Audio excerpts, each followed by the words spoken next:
कई बार हमने बताया है कि देखो, अग्नि को कोई हमें प्यार से छुआ दे तो उसमें दाहिका शक्ति वो जला देती है।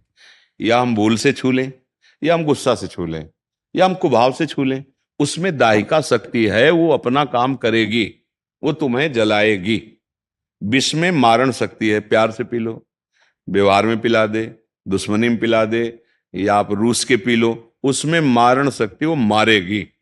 अमृत में अमृतत्व है, चाहे प्यार से पियो, वो जो जो जिसमें सामर्थ्य है ना, वो अपना प्रभाव। नाम में तारण शक्ति है, पाप नाशक शक्ति है, भाव कुभाव अनख आलसो। जैसे हमें बिल्कुल मन नहीं लग रहा, बिल्कुल श्रद्धा नहीं, पर अब उन्होंने कहा है कि यार 24 मिनट तो राधा राधा जप लो, तो राधा राधा राधा अभी 20 मिनट में राधा राधा राधा, अब 24 मिनट तो जय राधा रानी, बिल्कुल भाव नहीं। ये हम तुम्हें वचन देते हैं, हमारे महापुरुषों के वचन हैं, कैसे भी नाम जिह्वा से निकला तो आपको परम पवित्र करेगा। अहो बत्सुपचतो गरियान या जिह्वागे वर्तते नाम तुभ्यम। बस इतना जरूर है कि अब जो छोड़ा है, अब किसी के भी कहने पर, चाहे वो अपना कोई मन हो, मन की वृत्ति, या कोई व्यक्ति, दोनों से सावधान रहना। तो पीछे जो हुआ है, वो ठाकुर जी बड़े कृपालु, अहम तो हम सर्वपापेभ्यो मोक्षयिष्यामि, वो पवित्र कर देंगे। पर अब आगे ना हो, सावधान रहना, नाम जप करो। मन तो जैसे जैसे पवित्र होगा तब प्रभु का आनंद आएगा, अभी तो जलाएगा। तो ऐसे व्यक्तियों से बचो और ऐसी वृत्ति से बचो, अंदर की भी वृत्ति से, और नाम जप करो और अच्छे आचरण करो। इसी जन्म में भगवान कृपा कर, घोर पापाचारियों को भी महात्मा बना दिया भगवान नाम ने, इतिहास साक्षी है। तो अपने लोग निराश तो हो ही नहीं सकते। अगर हम मान रहे हैं कि आज शाम तक हमारी शरीर पूरा हो जाएगा, अभी आप साधु संग कर रहे हैं और राधा राधा राधा, सच्ची मानना, अगर आखिरी श्वास में राधा निकला तो सीधे परम पद है। और अगर जैसे अभी हम राधा बोला और शाम के शरीर छूटा और बीच में हमसे कोई कर्म गलत नहीं बन पाया, तो भगवत प्राप्ति हो जाएगी।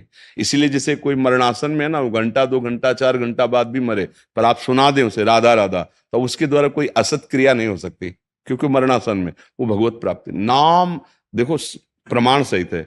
अजामिल ने अपने पुत्र को बुलाया था, उसका नाम नारायण रखा था संतों की प्रेरणा से, तो वो भगवान का चिंतन नहीं कर रहा था, भगवान के भाव में नहीं था, वो पुत्र को बुलाया था नारायण, तो भगवान के पार्षद आ गए और उसको परम पद का योग बन गया।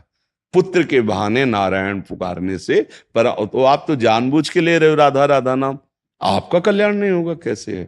बस ये जरूर है कि इस नाम के बल पर हम और पापाचरण ना करें, फिर ये गलत प्रयोग हो जाएगा, फिर मतलब नामापराध बन जाएगा, फिर आपकी बुद्धि भ्रष्ट हो जाएगी। इसलिए बड़ी कृपा है और धन्यवाद के पात्र आप हैं, क्योंकि आपने बात मानी, हमारी बात ही तो है ना। आप जैसे आपने बात मानी, भगवान आपको सद्बुद्धि दे, आपका स्वास्थ्य ठीक रखे, आप भजन करके भगवत मार्ग में आगे बढ़े। ये आपके लिए ही नहीं, सबके लिए हमारी भावना रहती है। अब बात ना माने तो फिर हमारा क्या बस, हमारा बस तो यही ना, आप बात मान गए, आपका मंगल हो जाएगा, आपका कल्याण हो जाएगा। तो धन्यवाद के पात्र आप रहे, हम तो बोलते ही रहते हैं, जो मान ले सो मंगल हो गया। तो मानने वाला धन्यवाद का पात्र है कि आप मान गए और आपने कदम परमार्थ की तरफ, सत्य की तरफ, अच्छे आचरणों की, तो आप सुखी हो जाएंगे, आप प्रसन्न, और आप सुखी हो गए, आप सुधर गए, तो हमारे जीवन की यथार्थता यही कमाई है कि इस संसार में हमारा जन्म हुआ है, तो इसी संसार में जो हमें मिला है वो सबको बांटो।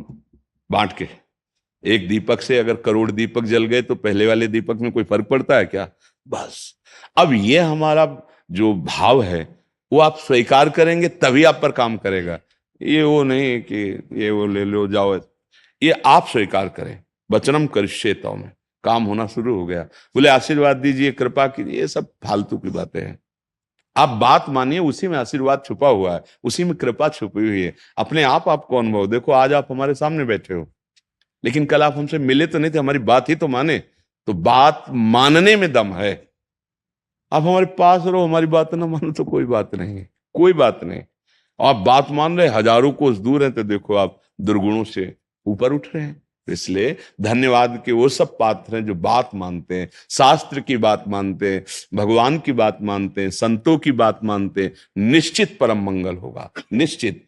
सत्संगति संसति कर अंता, सीधे लिखा हुआ है। बड़े भाग पाइब सत्संगा, तो बिना ही प्रयास होई भवभंगा। संसार से मुक्त होने का, दुखों से लड़ने का, और नाना प्रकार के जो हमें योनियों में फंसाने वाले संचित कर्म है, उनके विनाश करने का एकमात्र उपाय है सत्संग सुनकर, विवेक जागृत कर, भगवान की शरण में होकर नाम जप करो, अच्छे आचरण करो।